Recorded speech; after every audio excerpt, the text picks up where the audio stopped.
President Trump today holding his first cabinet meeting, but the meeting short of a full cabinet, with the president slamming Democrats for delaying confirmation of his nominees.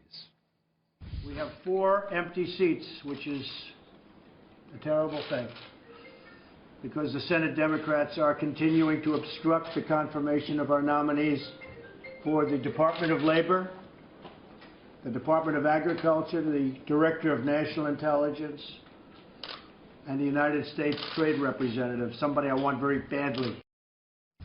And our next guest says it's simple. The American people elect the president, and the president gets to have the people he wants in politically appointed offices.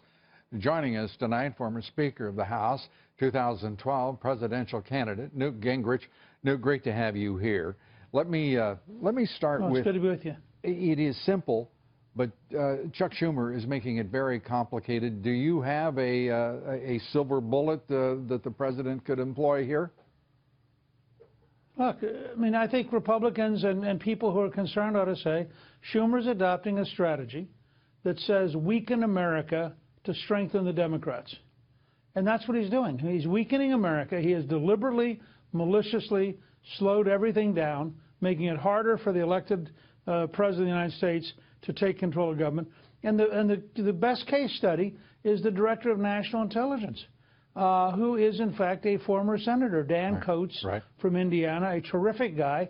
I suspect 90 of the senators in a secret ballot would confirm him. And to have him hanging out there is just maliciously destructive and makes no sense for the United States of America. And to the best of my knowledge, there's no issue that matters. I mean, this is just willful destructiveness, hoping that if they screw things up enough, that somehow the blame will come on Trump. And that's going to be a losing bet. The average American doesn't want to see a political party put its own interest above that of the United States. Well, as you say, there is no question that Senator Schumer has done exactly that. And there is no strategy that could be employed by Mitch McConnell to accelerate the confirmation of those appointees. Look, I think if the president wanted to go out and stump on this, he could. But I think he's gradually getting his team together. And frankly, he's doing so many different things, as you saw today, with this executive order, which is the most sweeping step towards cutting government that I can remember in my lifetime. I mean, every time I turn around, Donald Trump is doing something new and decisive as an entrepreneur, moving us towards a smaller, faster, more effective, less expensive government. And today, the Congressional Budget Office producing its long-awaited report and delivering it. And immediately Speaker Ryan saying that, remember everybody, this is just the first of a 3-pronged approach. We're looking at a report that is not helpful to either President Trump, to Paul Ryan, or his Republican majority in the House. Look, one of my great disappointments with the Republicans in Congress has been their failure to abolish the Congressional Budget Office. I helped balance the budget for 4 years in a row, the only time in your lifetime it was done. We fought the bureaucrats at the Congressional Budget Office every day.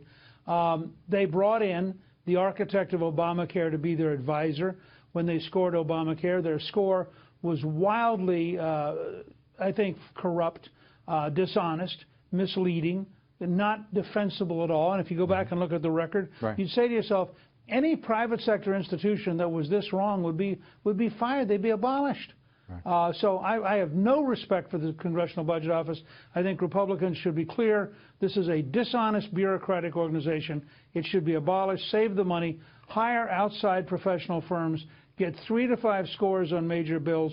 And let's be honest about the fact that no group of bureaucrats can accurately tell you in a complex world what's going to happen over the next 5 or 10 years.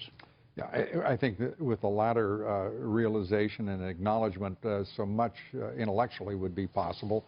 By the way, the former speaker, referring to the years '98 through 2001 with a balanced budget, it is unlikely, improbable that we're going to see a partnership develop like the one between you and President Clinton. This is not a time in which that is likely to occur, and we have a plan. No. I think just the opposite. Because you have Republicans in the House and Senate leadership. I think you are going to see a partnership. It won't be like it was with us when you had a Republican speaker and a Democratic president. But I think you're going to see, and I know this from talking with them constantly, you're going to see President Trump and his entire team working with Speaker Ryan, working with Leader McConnell on tax relief, on infrastructure development, on reforming government, on completing the job with health care. No, Newt. I was referring to a I think this is going to be a bipartisan great team. partnership as existed between a Democratic president and a Republican speaker or leader. That ain't going to happen. That ain't going to happen. And by the way, it's, I don't think it's Schumer's still available. an open question what kind of partnership we've got between Mitch McConnell and the president, between the speaker and President Trump. This is, how big a setback is this? Look, McConnell's big test. Go ahead. McConnell's big test is the Supreme Court seat.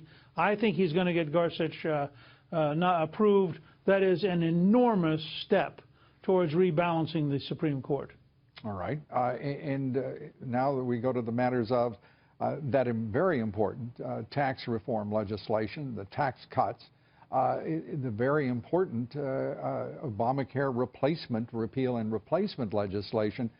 Give us your outlook on the prospects for those two possibilities. Well, I think you have to see the Obamacare process, the resetting our health system, as a minimum of 3 steps. Initial bill designed to get through the Senate with 52 votes. Follow-on bill coming much later, probably in the fall, that takes 60 votes.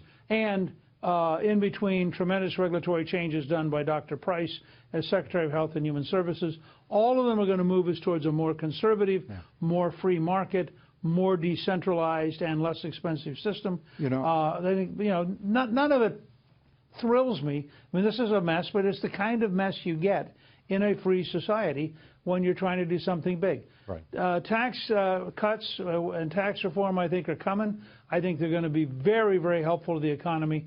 I'm very much in favor of the border transfer tax that Paul Ryan has put together. I think it'll give us a tremendous advantage in trade. I am tired of the Europeans and the Chinese and others having designed their tax code to help their exporters and hurt I'd love to let you go over time, but not when you're espousing ideas that I am absolutely opposed to, like the border tax at this point. I'm kidding you.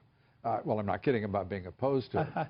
But the other part of that is, there's a problem when you've got congressmen like Mark Meadows and Jim Jordan and senators like Rand Paul and Tom Cotton opposing this repeal and replace legislation that I don't think can be obviated quite so quickly.